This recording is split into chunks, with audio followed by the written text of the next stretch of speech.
درود پاک پڑھنے کے بے شمار فضائل و برکات ہیں۔ میرے آقا مدینے والے مصطفیٰ صلی اللہ تعالیٰ علیہ وسلم کا فرمان، جس نے مجھ پر صبح و شام 10 بار درود پاک پڑھا، اسے قیامت کے دن میری شفاعت ملے گی۔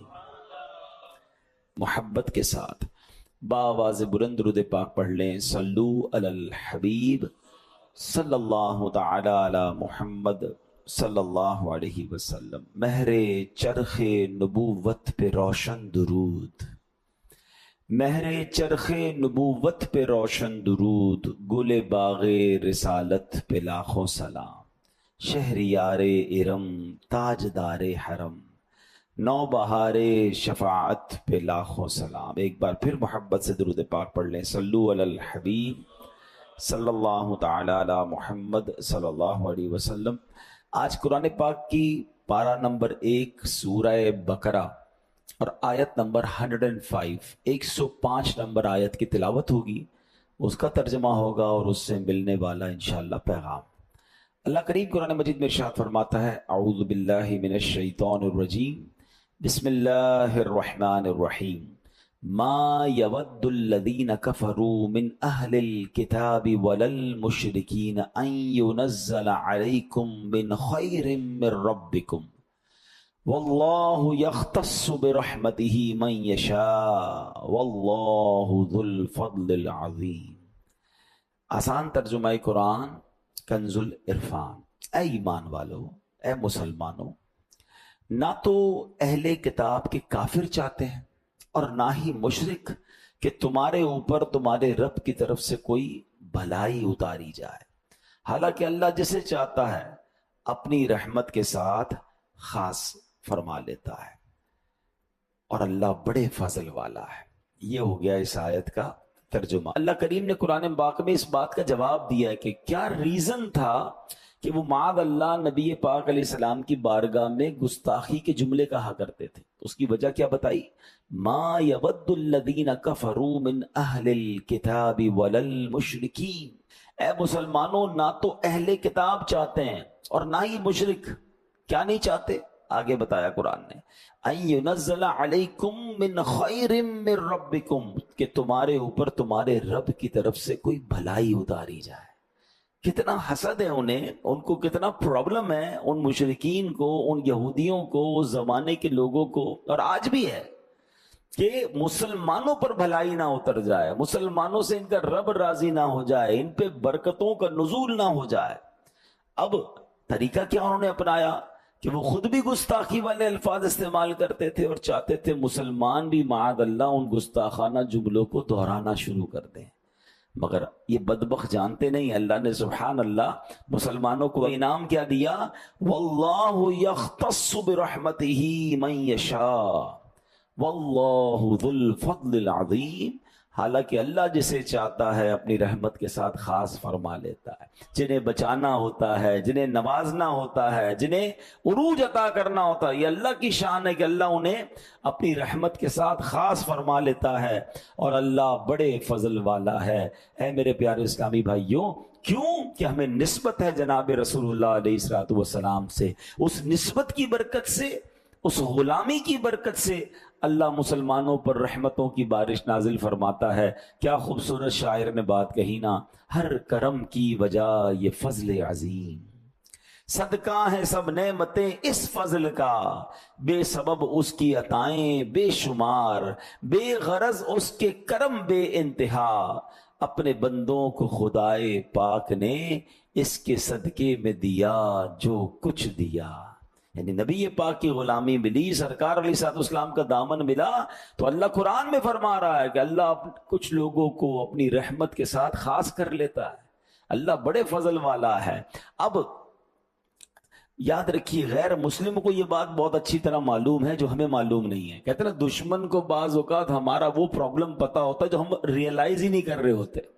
انہیں یہ پتا ہے کہ اگر اس قوم کو برباد کرنا، یہ ابھی سے نہیں، صدیوں سے پتا ہے ان کو، کہ اگر مسلمانوں کو تباہ و برباد کرنا ہے، مسلمانوں کو اپنے رب سے دور کرنا ہے، مسلمانوں کے ایمان کو کمزور کرنا ہے، تو ایک ہی طریقہ ہے کہ ان کے دل سے محبت رسول نکال دو، ان کے دل سے نبی پاک سے محبت نکال دو، کیونکہ یہ اپنے نبی سے جب تک محبت کریں گے، یہ کتنے ہی گناہگار کیوں نہ ہو جائے، اگر کبھی ایسا موقع آئے گا تو یہ اپنی جان دینے سے بھی دریغ نہیں کریں گے، اپنے آقا پر اپنا سب کچھ قربان کر دیں گے۔ اور آج بھی کتنا ہی گناہگار کیوں نہ ہو مسلمان، ایک وقت کا نمازی نہ ہو، بے شک برے کاموں میں پڑا ہوا ہو، لیکن نبی پاک پر بات آ جائے تو وہ آج بھی گناہگار اپنا سب کچھ قربان کرنے کے لیے تیار ہو جاتا۔ اور یہی بات ان بدبختوں کو پتا ہے کہ اگر ان کا ایمان کمزور کرنا ہے تو there is only one way۔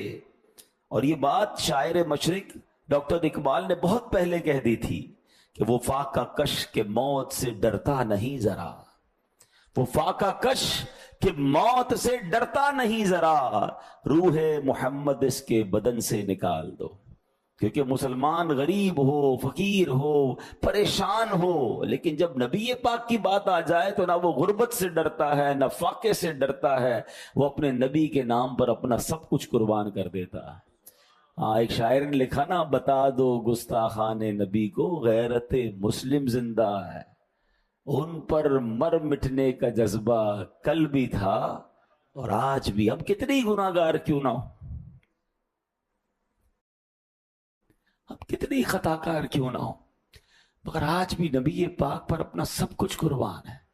لیکن دیکھو اس کو کم مت ہونے دینا، یہ پلان ہے، یہ سازشیں ہیں کہ کسی طرح ان کو ان کے نبی سے دور کر دو، اور اس کے لیے پلاننگ ہو رہی ہے، ہمیں سمجھ نہیں آ رہی۔ میں آگے بیان کروں گا کہ باقاعدہ اب دیکھیں نا، قرآن میں رب نے فرمایا یہ چاہتے ہیں مسلمانوں پر فضل نہ ہو، اس لیے گستاخانہ جملے کہتے ہیں، اور آج بھی کبھی خاکے بناتے ہیں، ہمیں ٹیسٹ کیا جاتا ہے، کبھی معاذ اللہ نبی پاک کی شان میں گستاخی کی جاتی ہے، اور آپ کچھ لوگ ہیں جو کہتے ہیں یار اب ٹھیک ہے، یہ تو ان کا عمل ہے تو ہمارا کیا مسئلہ، ان کے دل پہ کچھ فرق ہی نہیں پڑتا۔ تو پھر اپنے ایمان کو چیک کروائیے، کیوں کہ محمد کی محبت دین حق کی شرط اول ہے۔ ہاں، محمد کی محبت دین حق کی شرط اول ہے، اسی میں ہو اگر خامی تو سب کچھ نامکمل ہے۔ ہر جمعے کو ہم خطبہ سنتے ہیں، اور آپ کو سب نے، میں جو جملہ کہنے جا رہا ہوں آپ کو سب کو یاد آ جائے گا، اور وہ جملہ کیا میں کہتا ہوں یہ جہاں بھی آپ جمعہ پڑھتے ہوں گے، الا لا ایمان لمن لا محبت لا۔ یاد آ رہا ہے کچھ؟ 3 بار عموماً امام صاحب کہتے ہیں، الا لا ایمان لمن لا محبت لا، الا لا ایمان لمن لا محبت لا۔ کیا معنی ہے اس کے؟ What is the meaning? معنی یہ ہے، سن لو اس کا ایمان نہیں جس کے دل میں نبی سے محبت نہیں۔ یہ ایکچولی ایمان کی جان ہے محبت رسول۔ ہاں، ساری نمازیں، روزے، عبادت سب ایک طرف، اگر محبت رسول نہیں تو پھر کچھ نہیں، اور وہ اسی کو ٹارگٹ کیے ہوئے بیٹھے ہیں۔ آج بھی پلان ہیں، آج بھی پلانٹڈ لوگ آتے ہیں جو کسی طریقے سے کوئی ایسا پلان کرتے ہیں کہ یار یہ مسلمانوں کے دل سے ان کے نبی کی محبت نکل جائے۔ اے میرے پیارے اسلامی بھائیوں، اب ذرا پہلے ان کی بات کر لیتے ہیں۔ اس زمانے کے جو لوگ تھے، دیکھیں ان لوگوں کو نبیوں کا فیضان نہیں ملا ہے۔ اب کیا ہوا کہ یہودی خود گستاخ تھے، حالانکہ تورات ملی انہیں، لیکن یہ اس کے فیضان سے محروم رہے۔ حضرت موسیٰ علیہ السلام جیسے عظیم و شان نبی بھیجے گئے، مگر فیضان نبوت سے محروم رہے۔ حضرت موسیٰ سے لے کر حضرت عیسیٰ تک ہزاروں پیغمبر آئے، مگر انہوں نے گستاخیاں کی، نبیوں کا فیضان حاصل نہ کیا۔ آخرکار کیا ہوا؟ اللہ قرآن میں فرماتا ہے، وَضُرِبَتْ عَلَيْهِمُ الذِّلَّةُ وَالْمَسْكَنَةُ وَبَاءُوا بِغَضَبٍ مِّنَ اللَّهِ، اور ان پر ذلت اور غربت مسلط کر دی گئی، اور وہ خدا کے عذاب کے مستحق ہو گئے۔ مطلب کیا ہوا؟ گستاخیوں کے سبب، نبیوں کی بارگاہ میں بے ادبیوں کے سبب، سرکشیوں کے سبب، اللہ اکبر، اللہ نے ان پر غضب نازل کیا اور وہ رحمت و برکت سے محروم ہو گئے۔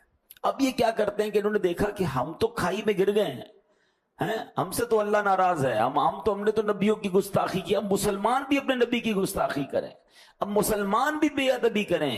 اب کیا ہوتا ہے کہ اب سنیے گا، کبھی خاکے بناتے ہیں اور کبھی مسلمانوں کے درمیان اپنے کارندے شامل کرتے ہیں۔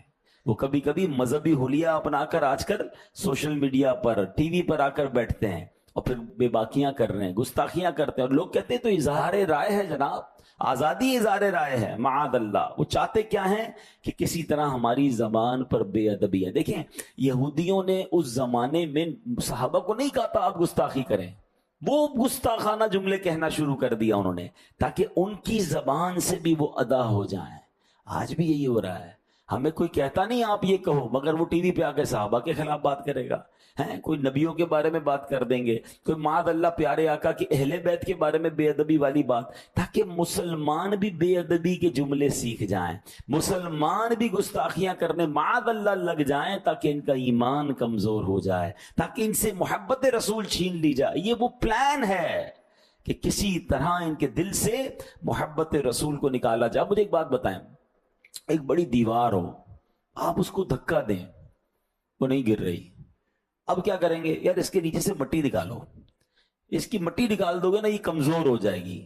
تو ہمارے ایمان کی دیوار ہے، اور اب اس کے نیچے سے ڈائریکٹ کوئی نہیں کہتا معاذ اللہ نبی پاک کے بارے میں، وہ صحابہ کے بارے میں بات کریں گے، وہ اولیاء کے بارے میں بات کریں گے، وہ اہل بیت کے بارے میں بات کریں گے۔ آپ کو کہیں گے دیندار لوگوں سے علماء کے پاس جانے کی کیا ضرورت ہے؟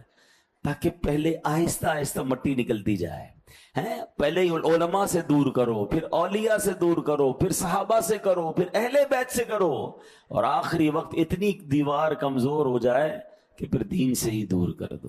یہ سمجھیے بات۔ مجھے بتائیں ماشاءاللہ آپ جو آتے ہیں کچھ سیکھ کے جاتے ہیں نا، اگر آپ یہ آنا ہی چھوڑ دیں عالم دین کے پاس یا مبلغین کے پاس، جمعے کا خطبہ سننا ہی چھوڑ دیں، تو جو جمعے کے دن یہ جہاں جہاں آپ سیکھتے ہیں، یہ کس سے ملا؟ مجھے اور آپ کو آج تک جو دین ملا ہے، میں نے اور آپ نے آج تک جو سنتیں سیکھی ہیں، جو علم دین سیکھا، وہ کس سے سیکھا؟ وہ علماء سے سیکھا، ان کی کتابوں سے سیکھا۔ ہم تو صحابہ سے ڈائریکٹ نہیں ملے نا، ہم تو نبی پاک سے ڈائریکٹ نہیں ملے۔ علماء وارث الانبیاء ہیں، اسی لیے وارث الانبیاء کہا جاتا ہے کہ وہ تبلیغ کا کام جو نبی پاک اور صحابہ نے کیا اب وہ کر رہے ہیں۔ لیکن پلان دیکھیں، کہتے ہیں علماء کی ضرورت ہی نہیں ہے، اولیاء نے تو کیا ہی کچھ نہیں ہے، صحابہ تو معاذ اللہ کوئی ضرورت نہیں ہے۔ یعنی کس طریقے سے دین سے دور کرنا ہے۔ اگر یہ بھولے بھالے مسلمان یہ نہیں سمجھیں گے تو یہ اس زمانے سے سازش ہو رہی ہے۔ قرآن سنایا میں نے آپ کو کہ یہودی صحابہ کے سامنے وہ گستاخانہ جملے کہتے تھے، اور وہ تو قرآن میں رب نے فرما دیا نا کہ ایسا جملہ نہ کسی نے کہنا ہے نہ اس میں دوبارہ ریپیٹ کرنا ہے۔ لیکن یہ میسج ہے ہم سب کے لیے۔ اسی طرح میرے پیارے اسلامی بھائیوں، اب حضرت ابو ہریرہ رضی اللہ تعالیٰ کا واقعہ سنیے۔ سب سے زیادہ حدیثیں انہوں نے روایت کی ہیں۔ اب ان کی ایسی عشق والی عادت تھی، اور ان کو پتا تھا کہ ایمان مضبوط کیسے کرنا ہے۔ ہوتا کیا تھا کہ جب وہ نبی پاک علیہ الصلوۃ والسلام کے صحابی تھے، جب کسی دیہاتی کو دیکھتے تھے نا جو دور سے آیا ہے، تو اس کو کہتے آپ نے پیارے آقا علیہ السلام کی زیارت کی ہے؟ تو کہتا میں نے زیارت نہیں کی۔ بولے بیٹھو میں آپ کو نبی پاک کا حلیہ بتاتا ہوں، پیارے آقا کی باتیں بتاتا ہوں، نبی پاک کے اوصاف بتاتا ہوں۔ اب سوال ہے کہ یار ایک دیہاتی ہے، دور سے آئے، پہلے نماز سکھائیں، پہلے قرآن سکھائیں، پہلے سنتیں سکھائیں؟ نہیں، وہ جانتے تھے کہ سب سے پہلے سافٹ ویئر کون سا ڈالنا ہے، وہ عشق رسول کا سافٹ ویئر ڈالنا ہے۔ یہ نبی پاک سے محبت کر لے گا نا، پھر نمازی بھی بن جائے گا، پھر قرآن بھی پڑھے گا، پھر یہ سنتوں پر بھی عمل کرے گا۔ اور جناب نمازیں بھی ہیں، روزے بھی ہیں، سب کچھ ہے، اور اگر محبت رسول نہیں ہے تو پھر کچھ بھی نہیں ہے۔ اب یہ کون کر رہا ہے؟ یہ صحابی رسول کر رہے ہیں۔ وہ جانتے تھے کہ نبی پاک سے جب دلی رشتہ مضبوط ہو جائے گا نا تو ایمان پختہ ہو جائے گا۔ ایمان جتنا پختہ ہوگا نیکیوں میں دل بھی لگتا ہے، آدمی جنت کے راستے پر بھی چل جاتا ہے۔ تو محبت رسول ہمارے اندر بھی ہونی چاہیے، ہمارے بچوں کے اندر بھی ہونی چاہیے۔ ہم اپنے بچوں کو نبی پاک کی باتیں بتائیں، ان کے اوصاف بتائیں، ان کے معجزات بتائیں، ان کی خوبصورتی بتائیں، ان کے کمالات بتائیں۔ ہاں، ان کا دل نبی پاک سے محبت سے بھر دو۔ آپ عاشق رسول بن گئے نا، پھر انشاءاللہ سارے کام آسان ہو جائیں گے۔ تو یہ ہے بیسک چیز جو ہمیں سمجھنی ہے۔ اے میرے پیارے اسلامی بھائیوں، اب عشق رسول بڑھائیں کیسے؟ محبت رسول ہم کیسے اضافہ کریں؟ اس کا بھی علماء نے طریقہ بتایا، کہ بڑی پیاری بات بتائی کہ سب سے پہلے تو قرآن میں جو رب نے نبی پاک کی شان بیان کی ہے نا، قرآن نے جس طرح اپنے حبیب کا ذکر کیا، اللہ نے جس طرح اپنے حبیب کا ذکر کیا، جس طرح نبی پاک کی شان، آپ دیکھیں میں کوشش کر رہے ہیں ہم نبی پاک کے بہت سارے اوصاف قرآن سے سمجھتے ہیں، تو قرآن سے جب آپ نبی پاک کی شان پڑھتے ہیں نا تو عزت، تعظیم، محبت بہت بڑھ جاتی ہے۔ تو ایک طریقہ تو یہ ہے، تو اس کو پڑھیں، اپنے بچوں کو سنائیں، اس کی کتابیں ماشاءاللہ مل جاتی ہیں، اب ہمیں کہیں مکتبۃ المدینہ پر موجود ہوتی ہیں۔ پھر درود پاک کی کثرت درود، یاد رکھیے جس سے محبت ہوتی ہے نا بندہ اس کا ذکر زیادہ کرتا ہے۔ اب میں کہوں جناب نبی پاک سے محبت بہت زیادہ ہے، پورے دن میں نام کتنی بار لیا آپ نے؟ میں آپ کو سچ بتاؤں، کبھی کسی آپ کے ساتھ بھی ہوتا ہوگا، کبھی کسی دوست کے ساتھ بیٹھے نا، تھوڑی دیر میں پتہ چل جاتا ہے اس کو اپنے کس سے زیادہ محبت ہے۔ جس کو اپنے بچے سے محبت ہوگی نا، ہر تھوڑی دیر بعد اپنے بچے کا کسی نہ کسی بہانے سے ذکر کرتا رہے گا۔ کسی دوست سے بہت محبت ہوگی، تھوڑی دیر بعد اس دوست کا بات کرے گا۔ کسی کو اپنے والد سے محبت ہے، اپنی والد کا ذکر کرے گا۔ یعنی بندے کے پاس بیٹھ کر پتہ چل جاتا ہے کہ یہ کس سے پیار کرتا ہے۔ سچ بتاؤ، کیا عاشق رسول کے پاس بیٹھ کر پتہ نہیں چلنا چاہیے نبی پاک سے کتنا پیار کرتا ہے؟ یار یہ جب دیکھو پیارے آقا کی باتیں کرتا ہے، جب دیکھو ان کا نام لیتا ہے، جب دیکھو ان کا ذکر کرتا ہے، ان پر درود پڑھتا ہے۔ یہ ہونا چاہیے۔ ذکر رسول سے زبان تر رکھیے، یہ آپ کے عشق رسول میں اضافے کا باعث بنے گا۔ پھر علماء فرماتے ہیں کہ سیرت رسول پڑھیں۔ بہت بڑا مسئلہ یہ کہ ہم نے نہ جانے کس کس کی جو ہے نا بایوگرافی اور کس کس کی ہسٹری کو پڑھا ہے، نہیں پڑھا تو نبی پاک کی سیرت کو نہیں پڑھا۔ یار جس نبی کا کلمہ پڑھا ہمیں پتہ ہی نہیں ہے کہ ان کی مکی زندگی کیسی تھی، ان کی مدنی زندگی کیسی تھی۔ واللہ آپ توجہ کے ساتھ ایک بار پیارے آقا کی پوری لائف کو پڑھ لیں، سیرت رسول کو پڑھ لیں، آپ دیوانے ہو جائیں گے۔ آپ کو آپ کے مزے کو مزہ آ جائے گا۔ میں آپ کو ایک بہت ساری کتابیں، ہزاروں، بلکہ سچی بات یہ صدیاں ہو گئی نبی پاک کی سیرت لکھی جا رہی ہے، مگر بات پوری نہیں ہو رہی ہے۔ ہاں یہ بھی کمال ہے، پیارے آقا کے اوصاف کا ایک کمال یہ ہے کہ ان کی تعریف میں، ان کی شان میں 1400 سال سے لکھا جا رہا ہے، مگر بات پوری نہیں ہو رہی۔ کیوں نہیں ہو رہی؟ شاعر کہتے ہیں نا، زندگیاں ختم ہوئیں اور قلم ٹوٹ گئے، زندگیاں ختم ہوئیں اور قلم ٹوٹ گئے، آقا تیرے اوصاف کا ایک باب بھی پورا نہ ہوا۔ ایک باب، ایک چیپٹر بھی ابھی تک کمپلیٹ نہیں ہوا ہے۔ کیوں؟ دلدار بڑے آئے، محبوب بڑے دیکھے، جو دیکھے سبھی ان کے قدموں میں پڑے دیکھے۔ ارباب نظر کو کوئی ایسا نہ ملے گا، بندے تو بہت مل جائیں گے پر آقا نہ ملے گا۔ تاریخ اگر ڈھونڈے گی ثانی محمد، ثانی تو بڑی چیز ہے، سایہ نہ ملے گا۔ تو اللہ نے ایسا بنایا اپنے حبیب کا۔ پلیز سیرت پڑھیے۔ تو میں ایک کتاب سجیسٹ کرتا ہوں، شاید میں نے کئی بار اس کتاب کو پڑھا ہے اور کئی بار تو روتے روتے پڑھا ہے، یعنی وہ کمال کتاب لکھی ہے مفتی عبد المصطفیٰ اعظمی صاحب نے، اور آپ اس کتاب کو پڑھ لیں۔ بالکل چیپٹر وائز انہوں نے اس کو بنایا ہے کہ پیارے آقا کی ولادت سے پہلے کے واقعات کیا تھے، ولادت کے وقت کے واقعات کیا تھے، بچپن میں لائف مبارک، زندگی مبارک کیسی تھی، پھر ابتدائی اسلام کے واقعات کیا تھے، پھر ہجرت مدینہ کا واقعہ اس میں پڑھیں، مدینہ پہنچ کر پھر پہلی ہجری میں کیا ہوا، پھر جنگ بدر کیسے ہوئی، غزوہ احد کیسے ہوئی، صلح حدیبیہ کیسے ہوا، اس کے بعد فتح مکہ کیسے ہوا۔ اللہ اکبر، آپ کو ایسا لگے گا آپ اس دور میں پہنچ گئے ہیں۔ ہاں روز کے کچھ صفحات پڑھیں باوضو ہو کر۔ اللہ اکبر، اپنے نبی کی باتیں نہیں پڑھوں گا تو میں کس کی باتیں پڑھوں گا؟ اور آپ یہ باتیں پھر اپنے بچوں کو بتائیں۔ پھر اس میں نبی پاک کے معجزات بھی ہیں، نبی پاک کا حسن بھی ہے، پیارے آقا کے اعضاء کے کمالات ہیں۔ سبحان اللہ، آپ کو ایسا لگے گا آپ اس دور میں پہنچ گئے۔ تھوڑا وقت نکالیں۔ ہاں جس کا کلمہ پڑا ہے، تیرے صدقے میں آقا سارے جہان کو دین ملا، جن کے صدقے دین ملا ہے ان کے بارے میں تو جانو نا یار، پتہ ہی نہیں ہمیں ان کے بارے میں۔ یقین کریں میں 4-6 سوال کروں اس کے بعد جواب نہیں ہوگا کسی کے پاس۔ اور جناب اپنے کرکٹروں کے بارے میں تو جناب پتہ نہیں، فٹ بالر کے بارے میں، دنیا بھر کے لوگوں کے بارے میں معلومات ہے۔ ہماری نبی پاک سے محبت کی کمی کی وجہ بھی یہ ہے، ہم ان کی سیرت نہیں پڑھتے، ہمارا کنیکشن کمزور ہوتا جا رہا ہے۔ نہ کریں ایسا۔ میرا سب کچھ میرے آقا ہے نا، حالانکہ اللہ جسے چاہتا ہے اپنی رحمت کے ساتھ خاص فرما لیتا ہے، اور اللہ بڑے فضل والا ہے۔ اب پچھلی بات تو ہم نے سمجھ لی کہ یہودی اور یہ عیسائی جو تھے یا اس زمانے کے مشرکین تھے، اور اب بھی جو لوگ اسلام دشمن ہیں، وہ مسلمانوں کے حسد میں مبتلا ہیں. مگر سبحان اللہ، اللہ کریم جسے چاہے اپنے فضل کے ساتھ خاص فرما لیتا ہے. اچھا، یہ جو فضل کے ساتھ خاص فرمانا نا، اس پہ بڑی خاص حدیث ہے. میں نے خود بھی زندگی میں پہلی بار اس حدیث کو آج پڑھا ہے، آپ سنیں مزہ آ جائے گا. ایک حدیث پاک ہے، فضل خداوندی مسلمانوں پر کیسا ہے، نبی پاک کے امتیوں پر کیسا ہے. پیارے آقا نے کس طرح بیان فرمایا، بڑی پیاری اگزامپل ہے، ذرا غور سے سنیے گا. حضرت عبداللہ ابن عمر رضی اللہ تعالیٰ عنہما سے روایت ہے، رسول اکرم نور مجسم صلی اللہ تعالیٰ علیہ وسلم نے فرمایا، تمہاری اور یہود و نصارہ کی مثال یوں ہے کہ گویا ایک شخص ہے جس نے کچھ لوگوں کو مزدوری پر رکھا اور کہا، کون ہے جو فجر سے لے کر نصف النہار یعنی ظہر تک کام کرے گا، فجر سے لے کر ظہر تک کام کرے گا، میں اسے 1 قرات اجرت میں دوں گا.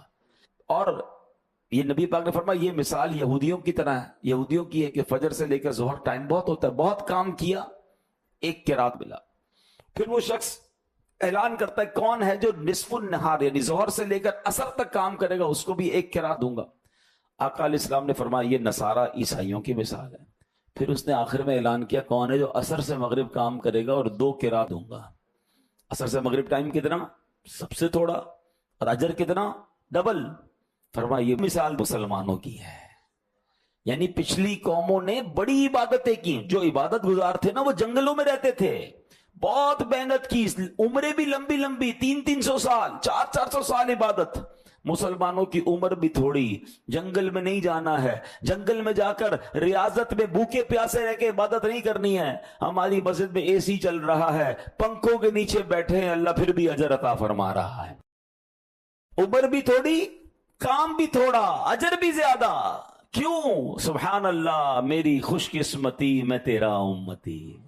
یہ صدقہ ہے جناب رسول اللہ علیہ الصلوۃ والسلام کا کہ ہمیں ایک نیکی کریں تو 10 نیکیوں کا ثواب. ساری زندگی بھی کوئی گناہ کرے، ایک بار سچی توبہ کرے، اللہ پچھلے سارے گناہ معاف فرما دیتا.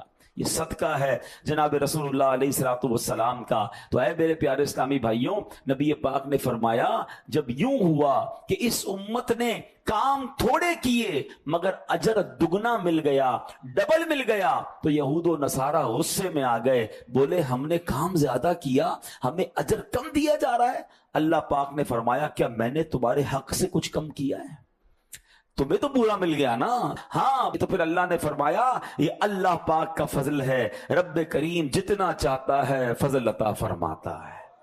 ان لوگوں کا تو پیسے کم نہیں ہوئے، جو ان سے بات ہوئی تھی وہ تو دے دیا نا. اب اللہ کی مرضی، ایک ایسی امت آئی کیونکہ وہ حبیب پاک کی امت تھی جو کام تھوڑا کرتی ہے، اللہ اجر زیادہ عطا فرماتا ہے.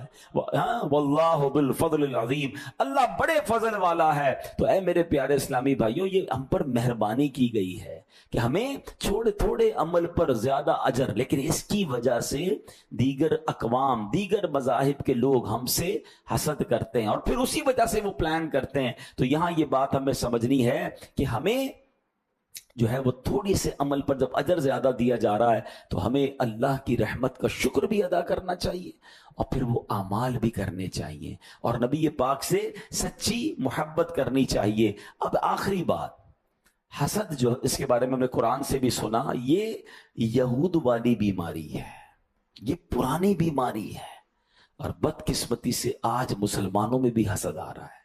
خدا کے واسطے اپنے آپ کو حسد سے بچائیں. حسد اتنی بری بیماری ہے کہ نبی پاک فرماتے ہیں حسد ایمان مونڈ دینے والی بیماری ہے.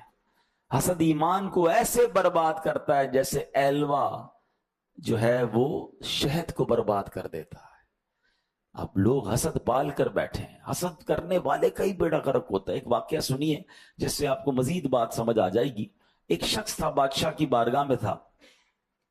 سبق آموز کے واقعہ کتابوں میں لکھا ہے کہ وہ بادشاہ کے پاس رہتا تھا اور بادشاہ نے اپنے بندے کو، اپنے درباری کو بڑا بڑا رتبہ دیا ہوا تھا. اس کی باتیں بڑی اچھی ہوتی تھی. وہ ایک جملہ بار بار کہا کرتا تھا، احسان کرنے والے کو احسان کا بدلہ دو اور برے شخص سے برائی سے پیش نہ آؤ. کیونکہ برے شخص کے لیے تو اس کی برائی کافی ہے. ہم کیا کرتے ہیں, یار اس نے برا کیا میں اس کو نہیں چھوڑوں گا, اس کو چھوڑ دیں, اس کی برائی اس کے لیے کافی ہے. آپ اچھے بندے اچھا کام کرنے والے, احسان کرنے والے کو احسان سے جواب دیں, نیکی کا جواب نیکی سے دیں. کوئی برائی کر رہا ہے آپ برائی نہ کریں, چھوڑ دیں اس کی برائی کے حوالے, اس کی برائی کافی ہے. وہ اس کا ایک جملہ بڑا مشہور تھا, بادشاہ کو بڑا پسند تھا. اب اس کے دیگر وزیروں کو حسد ہو گیا کہ یار یہ بندہ ہر وقت بادشاہ کے قریب ہے. پلان کیا کہ کسی طرح بادشاہ کے کان بھرتے ہیں اور اس کو مروا دیتے ہیں. بادشاہ کو کہا, بادشاہ سلامت, یہ جو آپ جس درباری کے بڑے گن گاتے ہیں نا, بڑا شریف ہے, بڑا اچھی باتیں کرتا ہے, یہ آپ کے بارے میں پیچھے بری باتیں کرتا ہے. کہا نہیں ایسا نہیں ہو سکتا. کہا بادشاہ سلامت, یہ تو کہتا ہے بادشاہ کے منہ سے بدبو آتی ہے. کہا اچھا میرے بارے میں ایسا کہتا ہے. کہاں, کل دیکھ لیجئے گا, کل آئے گا تو اپنے منہ پہ ہاتھ رکھ کے ناک بند کر کے آپ سے بات کرے گا. کہا ٹھیک ہے آنے دو کل. اب ان درباریوں نے کیا کیا, اس بندے کی گھر پہ دعوت کی اور اس کو کچا لہسن, پیاز اور ساری چیزیں کھلا دی. جب صبح دربار میں جانے کا ٹائم ہوا, کہتا ہے یار منہ سے بدبو آ رہی, بادشاہ کو کیسا لگے گا. وہ اپنے منہ پہ ہاتھ رکھ کے گیا. تو بادشاہ سمجھ گیا کہ یہ تو وہی بات ہے, حاسد یہی کرتے ہیں نا, چغل خور, کان بھرتے ہیں الٹا. بادشاہ نے کہا یہ بندہ میری بے عزتی کر رہا ہے, میرے بارے میں یہ سوچ رہا ہے کہ میرے منہ سے اسمیل آتی ہے. ایک خط لکھا بادشاہ نے ایک سپاہی کے نام, کہ جو یہ خط لے کر آ رہا ہے اس کی گردن اڑا دو اور اس کی کھال کے اندر بھوسا بھر کر اس کی لاش مجھے بھیجنا. بڑا غصہ بادشاہ کو, خط پکڑا دیا اس کو, جاؤ جا کے اس وزیر کو دینا, اس سپاہی کو دینا, پڑھنا نہیں. اور وہ جو حسد کرنے والا تھا وہ سارا ماجرا دیکھ رہا ہے کہ یار میں تو سمجھا بادشاہ سلامت آج اس کو مروا دے گا. بادشاہ نے تو تحفہ, کیونکہ بادشاہ کا یہ انداز ہوتا تھا کہ وزیر کے پاس بھیجتا تھا یا سپاہی کے پاس بھیجتا تھا کہ اس کو اتنے پیسے انعام میں دے دو. تو وہ تو سمجھا کہ اس کو انعام دے دیا بادشاہ نے. تو جیسے ہی وہ بندہ باہر نکلا تو وزیر نے کہا یہ پرچہ مجھے دے دو, میں پہنچا دیتا ہوں سپاہی کو. ٹھیک ہے آپ پہنچا دیں. اس بندے کو تو کوئی پرابلم نہیں تھا, اس نے وہ پرچہ اس کو پکڑا دیا. اب جو حاسد تھا, حسد کرنے والا بندہ تھا وزیر, وہ پہنچ گیا اس سپاہی کے پاس اور جا کے خط پکڑایا. جیسے ہی خط کھولا تو اس نے تو تلوار نکالی, کا تمہاری تو گردن اڑانے کا حکم ہے. کہ نہیں میرا خط نہیں ہے, یہ خط تو اس کو ملا تھا. کہ نہیں بادشاہ نے یہ لکھا ہے جو خط لے کر آیا اس کو مارنا ہے. اس کا گردن بھی اڑائی, اس کی لاش میں بھوسا بھر گیا. اگلے دن صبح ہوئی تو وہ بندہ پھر پہنچ گیا بادشاہ کی بارگاہ میں. کہتا ہے یا بادشاہ سلامت, احسان کرنے والے کا بدلہ احسان سے دیجئے اور برائی کرنے والے کو اس کی برائی پر چھوڑ دیجئے, برائی کافی ہے اس کے لیے. بادشاہ کہتا ہے تم زندہ کیسے ہو؟ کہ کیوں, کیا ہو گیا؟ کہ کل تم آئے تھے, میں نے تمہارے لیے آرڈر دیا تھا, کہ وہ پرچہ تو میں نے فلاں بندے کو پکڑا دیا. فلاں بندے کو پکڑا ہے, وہ تمہارے بارے میں وہی تو کہتا تھا. کہ بادشاہ سلامت میں تو آپ کا ادب کر رہا تھا, میرے منہ سے کل اسمیل آ رہی تھی, میں نے لہسن کھایا ہوا تھا, اس لیے منہ پر ہاتھ رکھا کہ آپ کو تکلیف نہ ہو. تو بادشاہ کہتا ہے جو تم کہتے تھے وہ صحیح تھا, کہ احسان کا بدلہ احسان سے دے دو, برائی کرنے والے کے لیے اس کی برائی کافی ہے. یہ واقعہ ہے, مگر یقین کریں جو اگر ہم آج کے سینیریو میں دیکھیں نا, جو دوسرے کے لیے گڑھا کھودتا ہے نا, اس کا بگاڑ کچھ نہیں سکتا. وہ ایکچولی اپنا بگاڑ رہا ہوتا ہے, وہ اپنا سب کچھ برباد کر رہا ہوتا ہے. حدیث پاک میں آتا ہے حسد نیکیوں کو اس طرح کھا جاتا ہے جیسے آگ لکڑی کو کھا جاتی. حدیث کے الفاظ سنیں, ایاکم والحسد فإن الحسد یأکل الحسنات کما تأکل النار الحطب. آقا فرماتے ہیں حسد سے بچو, حسد نیکیوں کو یوں کھا جاتا ہے جیسے آگ لکڑی کو کھا جاتی ہے. دنیاوی مثال دیتا ہوں, سارا دن کام کریں, جاب کریں, محنت کریں, مزدوری کریں, اور آخر میں گھر جا کر سارے دن کی کمائی کو رکھیں اور آگ لگا دیں. کیا کہیں گے؟ عقل مند کہیں گے اس بندے کو, یار پورے دن کی کمائی کو آگ لگا دی, کمایا کیوں تھا؟ اور آج اتنا حسد عام ہو گیا, بھائی کو بھائی سے حسد, بہن کو بہن سے حسد, دوست کو دوست سے حسد. کیوں ہم حسد کرتے کیوں ہیں؟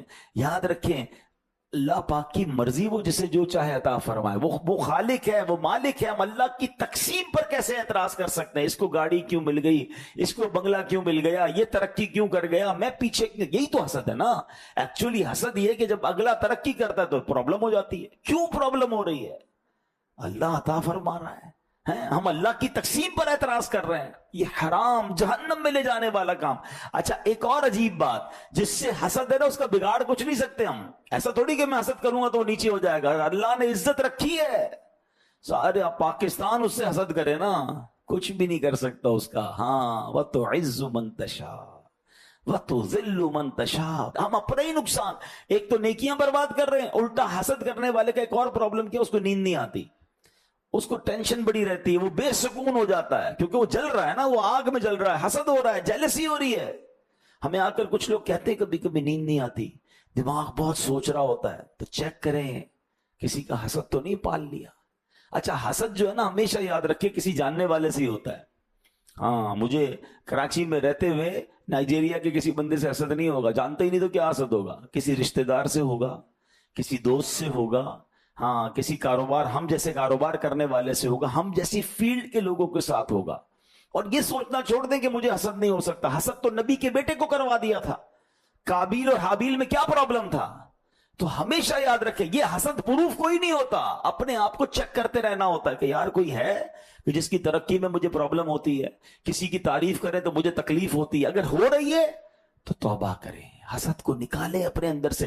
میں حسد کر کے سامنے والے کا کچھ نہیں بگاڑ رہا، میں اپنا بگاڑ رہا ہوں، میری نیکیاں برباد، میری بے سکونی، میں جہنم کی آگ تیار کر رہا ہوں۔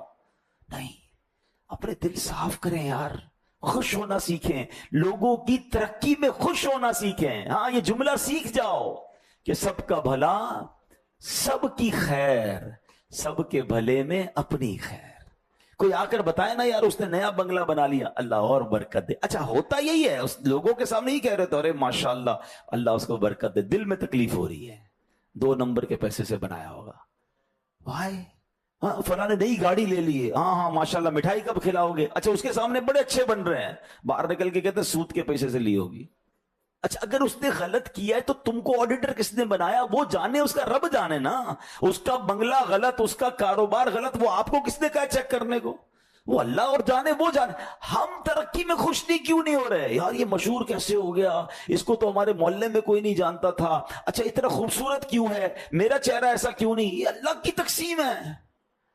ہاں میرے رب کے خزانے ختم نہیں ہو گئے، حسد کی بجائے ایک اور کام کرنا شروع کر دیں، اور وہ کیا ہے؟ اس کو کہتے ہیں رشک۔ اے اللہ اس کو دیا ہے اور دے دے، مجھے بھی دے دے۔ میرے رب کے پاس تو جو رب اس کو دے سکتا ہے وہ آپ کو بھی دے سکتا ہے، ہم یہ کیوں کہتے ہیں اس کا چھن کر مجھے مل جائے، یا کم از کم یہ برباد ہو جائے؟ یہی وہ حسد ہے جو یہودیوں کی بیماری تھی، جو بدبختوں کی بیماری تھی، آج مسلمانوں کے اندر آ گئی۔ چھوڑ دیں کسی کی ترقی، کسی کی خوشحالی، کسی کی خوشی میں تکلیف میں آنا چھوڑ دیں، آپ کچھ بھی نہیں کر سکیں گے، خود ہی تکلیف میں رہیں گے۔ اور اگر یہ ہو گیا ہے نا، ہو سکتا ہے ہو جاتا ہے، انسان ہے، میں نے کہا حسد پروف نہیں ہے ہم لوگ، تو پھر اللہ سے دعا کریں، اے اللہ میرے دل کو حسد سے پاک کر دے، اے اللہ میرے دل کو تمام برائیوں سے پاک کر دے، تکبر سے پاک کر دے، اے اللہ غیبت سے پاک کر دے، مسلمانوں کے کینے سے پاک کر دے۔ انجوائے کرنا سیکھیں، خوش ہونا سیکھیں دوسروں کی خوشیوں میں۔ ہاں یہ دعا کر سکتے ہیں، اے اللہ اس کو دیا ہے مجھے بھی دے دے، تیرے خزانوں میں تو، اور اس کو اور دے، یہ بھی کہا کرو۔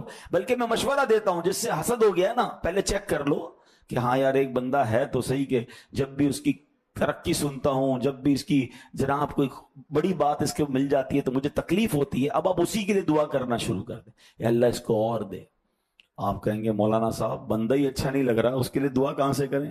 تو اس کا مطلب پرابلم ہے نا کہ تمہیں مسلمان کے لیے دعا کرنے میں بھی پرابلم ہو رہی ہے، یہی تو حسد ہے، یہ تو ٹیسٹر ہو گیا نا، کہ اتنا گندا ہو گیا میرا دل کہ میں اس کی دعا نہیں کر پا رہا، دعا کرتا ہوں تو برا لگتا ہے۔ یہی چیکنگ تھی، یہی ٹیسٹ تھا، یہی وائرس ہے، اور یہ وائرس نکلے گا ہی ایسے کہ آپ جس سے حسد ہے اس کے لیے دعا کریں، تھوڑے دن لگیں گے، پھر یہ وائرس اتر جائے گا، پھر کلین ہو جائے گا، اور آپ کو کوئی آ کر کہے گا نا یار اس کی ایک اور فیکٹری لگ گئی ہے، تو آپ کہیں گے میں بھی تو دعا کرتا ہوں، کوئی مسئلہ نہیں، کلین ہو جاؤ گے۔ اگر اپنے آپ کو صاف کرنا ہے تو جس کی تعریف میں، جس کی ترقی میں پرابلم ہے اسی کے لیے دعا کریں۔ ہاں اللہ سے یہ بھی کہیں میرے مولا مجھے بھی دے دے۔ جب آپ دوسروں کا بھلا سوچیں گے وہ رب کریم آپ کو بھی عطا فرمائے گا۔